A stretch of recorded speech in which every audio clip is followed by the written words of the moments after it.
Ladies and gentlemen, welcome to Opinion Machine, the show where we talk about all things gaming. My name is Killjoy, and today we're going to be talking about Prince of Persia: The Lost Crown. This game came out in, I think it was January of this year, I believe. And yeah, it's a Metroidvania. It's very much a platformer with a ton of tough challenges, platforming, combat, all that good stuff. I have put about 6 to 7 hours into it. And so we're gonna have a conversation like we always do. So we'll start with the good points, talk about the bad points, and round it all off. I will say that this game, when it got shown off, I was very interested in and quite excited to see something like this. It's very much up my street, and in terms of the way the game handles, the way the game controls, the movement around the environment, absolutely stellar. You feel very, very much in control of your character, whose name is Zircon. He is very mobile, so you have like a dash, a slide, you have wall jumps, you gain like an air dash, you gain other mobility abilities as the game goes on. And what I found is that the controls and the movement of Zircon are really kind of some of the best things about this game. As you're moving through the environments, you can do some fun stuff, and as those powers add to extra movement options or extra things that you can do, you can blast your way through a room. So you might slide in under something, jump, grab hold of a swinging pole, swing up to a platform, jump off the platform, air dash back towards the platform to get height, then jump off of it again. It's crazy the sort of things they do. Then they add in some of the time powers and stuff that you can also do. And once you kind of master how all of the movement options work, it does feel very fun to play. And I've got to say, they've done an absolutely stellar job of just being like, hey, we want this game to feel good in the hands, very responsive. Responsive is a good word for it, especially during combat and especially during movement around the environment. So honestly, like that's what probably the first thing on my list of, hey, this really is super noticeable when I'm playing this game, how responsive Zircon is on screen, how I can flip the flippy dippies around, jump around.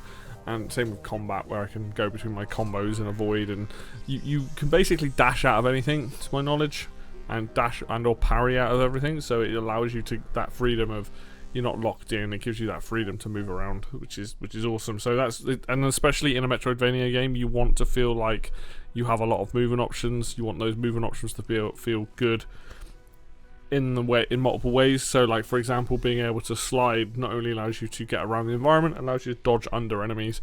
Once you get the air dash, that allows you, I think that gives you some invincibility frames, so you can use that to get behind people or dodge out of the way of things.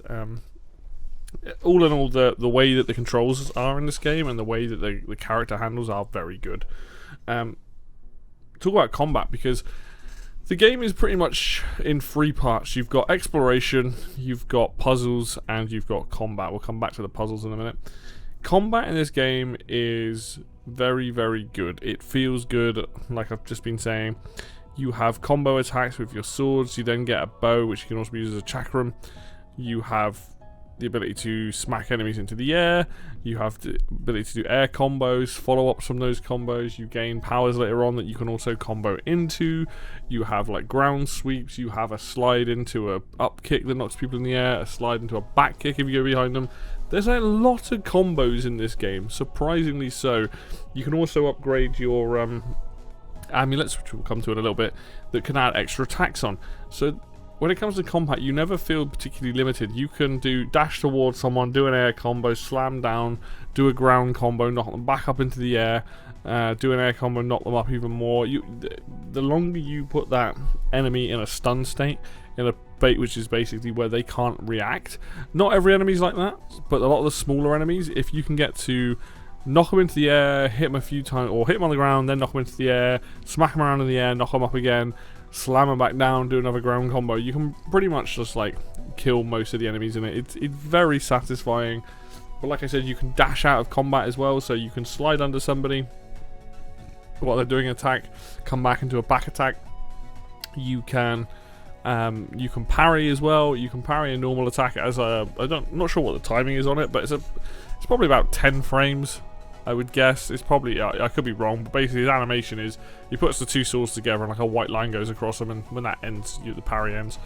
but you can parry normal attacks, you can parry green attacks, but you can't parry unblockables, which are the red attacks. So you have to slide, and slide is also very effective, or air dash over them. And a lot of the game's combat is what you're able to do versus what the enemy that you're attacking is able to do. You know, do they have very big swings? Are they very vulnerable from the above, from behind? Learning those patterns. And once you kind of get some of the enemies down, it's you're like, okay, cool, I figured them out. I know when to parry, I know when to dodge, I know when to attack, kind of thing. So you incorporate the swords that you've got, you incorporate the bow, those movement abilities. You can do some really fun combat rooms that you get. You'll get locked into a room, you got to deal with some of these enemies, go for it. So that's something that I'm really pleasantly, like, I knew the game movement options were going to be good, but the combat also feels fairly satisfying as well. I do wish there was more combat options, but it seems there aren't a huge amount. But that might change as the game goes on. Like I said, I've only played about 6 hours, so alright, let me just check my notes. One thing I think that has to absolutely be talked about with this game is its accessibility options, which are awesome. Really, really awesome accessibility options. We've got HUD scaling, we've got improved ease of like the reading, the writing. We have multiple options for subtitles. The two biggest things for me personally are high contrast mode and scalable difficulty. So high contrast mode is essentially there to help people who are either colorblind or color deficient, or even people that find it difficult to differentiate between yourself on screen, the enemies and traps. High contrast mode essentially allows you, it will saturate the most of the level, and then it will highlight you as one color, enemies as one color, traps as one color, and some other things as well. And honestly, this is awesome, because I had to use this during a boss fight where you do have to fight like a mirror version of yourself, and I struggled to keep an eye on who was who. Now bear in mind, I'm wearing a skin as part of the game anyway, so I should technically look different, but because of how fast paced the game is, I really struggled. As soon as I put high contrast mode on, it highlighted me as green or yellow. I think it was yellow. Highlighted the enemy as red. I was like, okay, I know which one's which. That's me, that's the enemy. It dulled out a lot of the other colors. It was very easy to focus, and I honestly, like, I would recommend this for people just during those boss fights, especially because they're very difficult. It really, really helps just like allow the focus to be on your character and the opponent, and I really appreciated it. There are multiple presets for it. There's a little bit more customization with the high contrast mode. You can get rid of the saturation if you don't want that to happen, but this is just super cool. I love the fact that how customizable this is and how much it's been useful to me already, and I think many people will really benefit from using it. The other thing that I absolutely love, and more games are doing this now, which is, hey, here are the difficulty settings of this game, being, you know, normal, easy, hard, or whatever it is. Except now you have those difficulty settings, and it shows you what those settings do. So when you start a new game, it will show you what they do, and then you can go in and edit it. You're like, okay, so on normal, enemies do 1.0, which is damage, which is their standard damage. Well, what if you want to play a game where the enemies are harder to deal with, but the traps don't do less damage? You can do that, and even better, you can do that on the fly. You can change the overall difficulty to be easier or harder on the fly, and you can also do that with traps, enemies, all that sort of stuff. There's a ton of things, like you have something called an Afra gauge, which as it goes up, you gain these extra abilities. You can have that always refill. You can have all these extra things in this accessibility options, but also they're in the normal options as well, some of this stuff, because hey, why, you don't feel limited by your selection. All of this stuff combined is amazing. It's really, really cool. I really appreciate the fact. Complete customizable controls as well, I think. I can't confirm that because I haven't like fiddled with it, but I'm pretty sure you can go in and change the button layout to some degree anyway. But honestly, the devs here, fair play to them. They have made some really, really smart decisions with the accessibility in this game, making it easier for people with either color deficiencies or color blindness, or just who struggle with certain way the game looks. And being able to just change the difficulty on the fly with the sliders is such a cool idea, because it means that as you progress through the game, if you really do think you've gotten that good at it and you want to make it more challenging for the enemies, knock their health and attack stuff up, You know, you can. There's multiple options. I can't remember all of them, but there's like so many things that you can like knock up and down a little bit to increase or decrease that challenge, and I think that's awesome. And I really hope more games do that. It's one of my favorite things when I see that, where I'm like, oh cool, you're letting me customize it. So like, hey, I might struggle with the combat, but I'm really good at the puzzles, so let's make the puzzles really difficult. Love it. Awesome, awesome, awesome. Really, really, really good. Oh yeah, one other thing on the accessibility that I haven't used, but I've seen a little bit of, is this ability to be like, hey, we'll give you these portal things that you can use to help deal with some of the challenges. You can turn it on, you can use it essentially to basically make a lot of the environmental puzzles significantly easier, easy way to access, easy way to get around. Awesome. All of this stuff doesn't seem to punish you, and I'm glad it's all there, because it means that more and more people can enjoy the game at their own experience, at their own pace. Love it. Really, really, really pleased to see all of this stuff. The story itself, the story's kind of intriguing.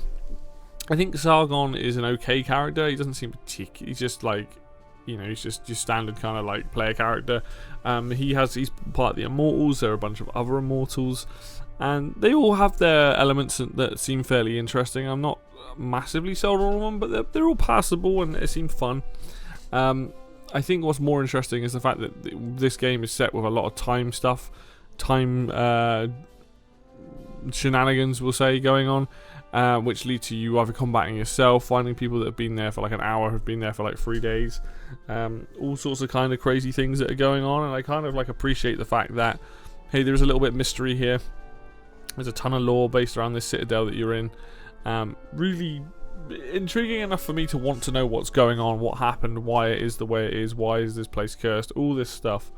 And yeah, I kind of like that, and I think that's the thing that's driving me on, apart from obviously the gameplay, is that there's an interesting story here, and it's buried in here. I want to see. There's a lot of random characters that you meet in this place, and it's like, well, how did you get here? Why are you here? What's happened? If the main character is not that interesting, that's fine. A lot of the side characters are, and I'm like, okay, cool, let's see how this pans out.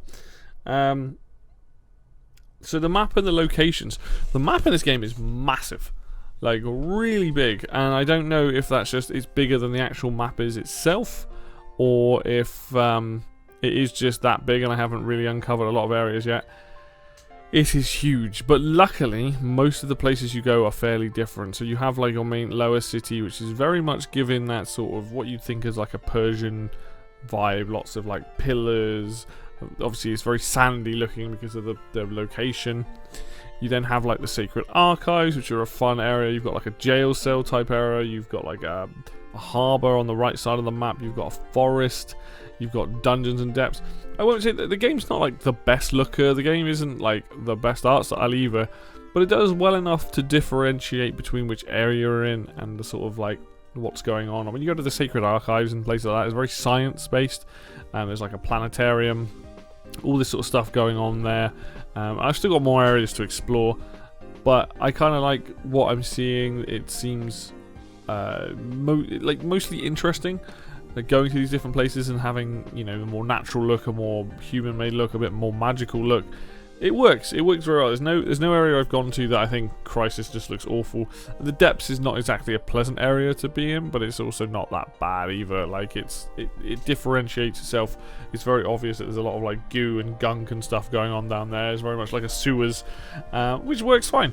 And I think that the game has done a good job of sending you to multiple places and getting to experience what this citadel was like and seeing all that come out. One of my favorite areas is actually very near the beginning, where you like have to hit these like, I don't know what they are, like orbs, and it kind of remakes whatever was there originally, and you get to make this massive statue, and it looks so cool as you like piece it back together. So in terms of locales and places you go to, are pretty good.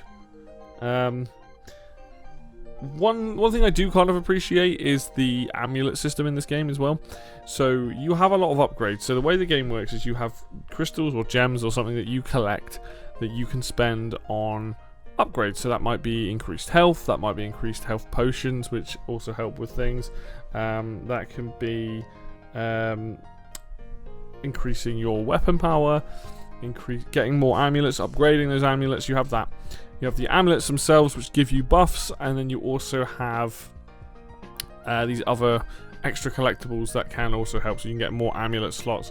You can get things that help upgrade your weapons because you need the normal currency plus other stuff. You've got these old style coins as well that you use that will also help get certain upgrades. So there's quite a lot of things you can buy and upgrade in the game. The amulets themselves are definitely one of the cooler ideas because you can chop and change them how you see fit. So let's say you have an amulet that gives you an extra health bar, and maybe as the game progresses you can switch that out for something else. You can also upgrade it, so you can make that more potent. You will get ones that, like when you're at full health, you'll do more melee damage. You'll have ones that like increase your air attack damage. You'll have ones that, when you parry correctly, you'll gain back Afra, or you'll gain back health. So there's a ton of these all dotted around, the ones you can buy and all that sort of stuff. And they are a great way, like I said, of customizing your style. If you're somebody that wants to play super glass cannon, you can do that. If you want to be more tanky, you can do that. There are definitely amulets that are more extreme. There's one that was like lets you refill your health but like ruins your melee attack damage. There's some that are like take away a lot of your health but massively increase your melee damage so that you can do silly amounts, but then you're playing on like one hit, two hit kill before you die and things like that. It's awesome to see this because, again, like I said, it customizes your experience. So anything that you struggle with, you can kind of power up that part of the game, make it a little bit easier for you in certain aspects. Or if you want more of a challenge, make it much more difficult for yourself, or not use them at all and just go for like a standard play. So a lot of these things here that we've talked about, we're talking about like the combat, the movement, the way the map is, the upgrades, all this sort of stuff. Before we move on to things that I don't like, I do enjoy this game. I think this game is very, very good. I don't think the game's perfect. It does have issues. We'll come to that in a minute. But this is a high quality Metroidvania on the level of something like Metroid Dread, and it's something that I think is like, it has problems, but I definitely enjoy this game more than I don't. But we should talk about some of the cons, the highlights that maybe aren't the best qualities about this game. We're talking about amulets there. One thing I don't like about the amulets in this game is it's cool that they have different abilities, but you'll find that each amulet will say something like slightly increases health, slightly increases melee damage, slightly increases this thing from parrying, and then you upgrade it, it's like moderately. It's like, that's really unhelpful information. If you're going to say, hey, this gives you a 20% increase in health, okay, I'm like, cool, that makes sense, or this is a 20% increase in picking up currency, the crystals and things. Cool, that makes sense. When it just says slightly, moderately, and whatever I assume the next upgrade is from that, I haven't got far enough in to see it. It doesn't always show that, and through gameplay it doesn't always feel like it makes a massive difference. It's like, hey, we can make your attack power 25% better. Okay, that sounds good. Versus, hey, this slightly increases your attack power, so now it does 5% more damage. It's like, well, that's in a single player game for a start is crap. Why would I bother with that? It's like gonna mean so little, and it's like in combination with other items can like really boost that. But it's something I'm not a fan of. I do definitely wish that it said like 10%, or triples the effect of this, whatever. Like, it was much more obvious what these things do and how much more powerful they are. That would go a long way in helping, I think. One thing that I think is really cool in this game is the set pieces, is the bosses. However, the boss fights in this game have been nothing but massive difficulty spikes from the moment I've done any of the bosses, especially when you do the Zircon versus alternate versions of himself. Those fights are really, really tough, and I don't have a problem with them being hard. What I have a problem is that they are such an increase in whatever you've been doing up until that point. I think a lot of the Zircon boss fights might be optional. I'm not entirely sure, but like that's how you get some of the other Afra upgrades, is like some of these powers and stuff. But my god, this is where I have to use high contrast because it's so hard to follow what's going on. The AI can absolutely destroy you if you don't dodge and parry correctly. The AI can also pretty much do everything that you can do, and they have been hugely tough to deal with. There's one fight quite early on which is like this manticore kind of thing. It wasn't particularly difficult, it's just how much health it had. Trying to whittle it down during that entire time while it, learning its attacks, it felt a little bit too heavy on the health. It wasn't awful, but they just, again, a lot of the fights here that are boss fights specifically, they do feel like it's like each time you come across one, it is a big spike, and then you're okay again. But it never feels like it's ramping up towards it. You just hit these boss fights and it's a massive spike, and it's like, oof, this seems a bit harsh, which is not ideal. And that combines with my next point, which is you as a character are very fragile. I think you start with 3 red pips as health, and you can upgrade that as you go along, which is fine. The problem is you never feel anything but fragile in this game. Even with the upgrades I've got, even with some of them that, some of the amulets and some of the ones I probably haven't found that will reduce damage to traps and attacks and things like that, Zircon feels very weak. He feels like a glass cannon in design. I don't know if this was intentional, but it definitely feels like sometimes that you're just like, I have no health. And there is another factor which we'll come to in a minute about why that can be quite frustrating, but ultimately the game wants you to parry and dodge and all this other stuff, which is fine, but obviously you have to learn how enemies work, so you can either choose to slow things down or go full aggressive. But all in all, it does kind of suck that Zircon, it feels as weak as he does, and even with a few health upgrades that I've got, he still feels super weak. Now, there probably comes a point in the game where you've got upgrades like Zelda, you get heart pieces, you get more life, like this sort of thing, and I'm hoping that I can come across those and find more of those to kind of feel a little bit more safe. But ultimately, you do feel squishy, and it can be a bit of a pain. Some of the areas, and especially if you're beelining the main story, you're going to notice it. It's going to be very difficult. And like I said, even with the upgrades, you never feel, far away from being squishy. One thing I have noticed with this game that is unfortunate, and it might be because of the nature of the game being a Metroidvania. So usually with games like this, you will teach the player how to deal with certain enemies, and to start with, there are areas like that where it'll be like, hey, fight off against one of these. And you learn against it and you're like, right, I understand how that works. And then it'll be like, right, fight off against 2 of these. And then you might come to a challenge room and it's like 4 of them or something. You're like, okay, cool. There are points in this game where I have gone into like challenge rooms and stuff where it's like, deal with these 5 enemies. And I'm like, I have not even encountered these guys enough to know, how hard or easy or how well this works. I had an issue with this where I went to the forest area before I went somewhere else, where it was like, oh, there's 4 of these guys and this guy and this other dude, and it's in a small area, and I'm like, Christ, I don't feel like I've had enough time to learn how these guys roll. Now that might be purely the fact that the way that I went there and how I got there might have been I didn't deal with those enemies that much, or there was never enough combat for a lot of them to sort of learn what they're like in groups. And this happens from time to time in the game where you just get absolutely destroyed because you haven't had, or it doesn't feel like the game's giving you a chance to adjust, going, okay, I know how this guy fights, I know how this guy fights. Right, so I'm now in a room of 3 of these, or 2 of these big guys and 1 of these little guys, and then you get the challenge room or something. It just, sometimes it feels like you just get shoved into it, and it does feel a little unfair.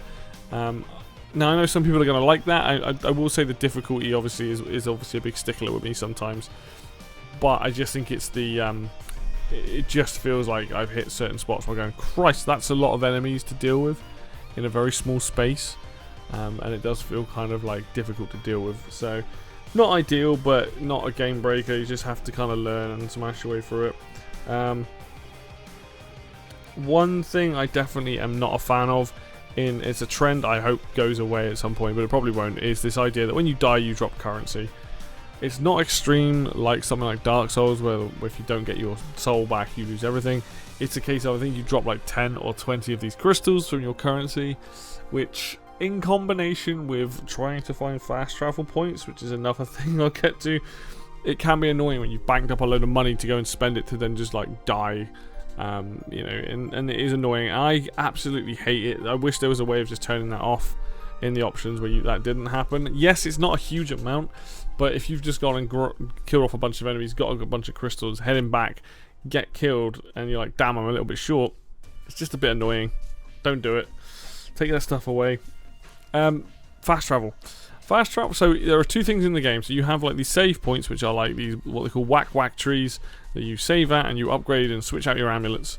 But they are not the fast travel points. The fast travel points are these like 2 looking horse things. You smack an orb again, it comes together. My biggest issue is that sometimes trying to find a fast travel place can be you just have to hope that you come across one. I honestly wish they'd made the fast travel points the save points, because they do sometimes feel wholly unnecessary. I'm sure there's a balance reason for why that's not the case, but I think I would have preferred it just be like, oh, here's a save tree, which they make very obvious a lot of the times where they are. They really help you out with that. I think I would have just preferred them to be the teleport points. You would have had more of them around the map, and I think that's not necessarily a bad thing. The last thing that kind of drives some frustration, and this is going to be very dependent on you as a person, so you know what your tolerance is. When you fight a boss in this game, it will ask you, do you want to start the boss again? Do you want to go back to the last whack tree? You save that. If you die anywhere else so far that I've noticed, you get sent back to the last whack tree, which means you have to run all the way back if you're doing a combat encounter or all this sort of stuff. I wish it would just spawn you at that room. Like, honestly, in this day and age, yes, like, you know, you don't want to make, you're not trying to be super handholdy, but it is just convenience, especially with the amount of load times in this game. This was the Nintendo Switch version that I played, so, you know, I'm sure the load times are longer on this. And they're not awful. I don't mind the load times, but, like, just get me back into the fight. Like, I don't want to run back through 3 or 4 rooms to then, you know, go into this combat and then potentially die again. I just want to deal with what's in front of me. I want to deal with the challenge. You know, either give me the ability to plonk something down, or just give me the option to spawn me, or even if it's in the room before, just anything that kind of mitigates that travel time, or, you know, at that point where it's like, oh, I feel like my time's being a little bit wasted because I have to run back through here, here, and here, and maybe that's the game's way of going, well, no, you need to go level up or whatever, but ultimately it's like, no, don't do that. Let me just spawn me nearer to the. I mean, like, even when you get game over, it's not that long before you spawn back in and whatnot. It's just sometimes it is like 4 or 5 rooms away, and it's just like, well, I don't want to deal with all that stuff. Luckily, the game remembers any pickups and collectibles and things like that you've got, any doors that you've opened, it will remember that, so that's good. But it's like, sometimes you don't have a shortcut yet, and you have to do whatever's in that room or in the next couple of rooms to get that shortcut, and it's just like, please just spawn me nearer so I can just carry on with my flow. It really breaks the flow of however you're playing. The actual difficulty of the game, and I know I've brought it up with like bosses and things like that, like, the difficulty doesn't bother me too much. It is that returning to that point that can be frustrating, because you're just like, no, I'm ready to deal with this challenge. I don't need to be set back 4 or 5 rooms. And that can be quite frustrating. All in all, I really am enjoying this game. I might have my frustrations. There are parts of it that do get on my grill a little bit, but ultimately the game is fun. It feels fun to play. There's a decent enough story to pull me along. The exploration's good. The combat's good. Puzzles in this game, for the most part, are usually room puzzles, so like figuring out how to jump between things, avoiding getting hit by traps, which I quite enjoy as well. That's kind of because it's platforming is up my street. And there are some very smart puzzles in this game anyway. So, you know, despite those things I'm talking about at the end there where I'm like, hey, I don't really like this and I don't really like this, these are my nitpicks, I guess, with the game, which would elevate this game from what I've played so far to a higher level, where it's like, you know, the bosses aren't quite the crazy sort of spike or health sponges that they can be. Some of the combat counters are a little bit tweaked from what I played, and then obviously be spawning nearer to wherever I was. You know, that would go a long way to fixing some of the issues I have, but despite all that, this game is a ton of fun. It has some of the best accessibility options I've seen in a while. Honestly, I think if you are into Metroidvanias, you would very much enjoy this game. It's big, seems big anyway, and that exploration, the movement, the abilities that you learn, which I haven't really even talked about, apart from like the air dash and stuff. They all work together really well to create this fun, enjoyable experience to play. So, if you have an interest in Metroidvanias or even the Prince of Persia IP, I honestly recommend this. Like, it's a lot of fun. I think you get a lot of fun out of it. Just be prepared, you know, maybe you want to tone things down, maybe you want to play on an easy difficulty setting and just enjoy the experience of exploring. Maybe you want to make those traps and exploring part easier and the combat harder. Like, you've got that choice. It's more of a customizable experience, which I really appreciate. So, anyway, thank you very much for watching the video as always. If you like the video, hit like. If you hit subscribe, you can see more content like this, and obviously these videos seem to be going down pretty well at the moment, which is good, so expect more of that. Links for Facebook and Twitter are down below in the description as always. And until next video, I will see you then.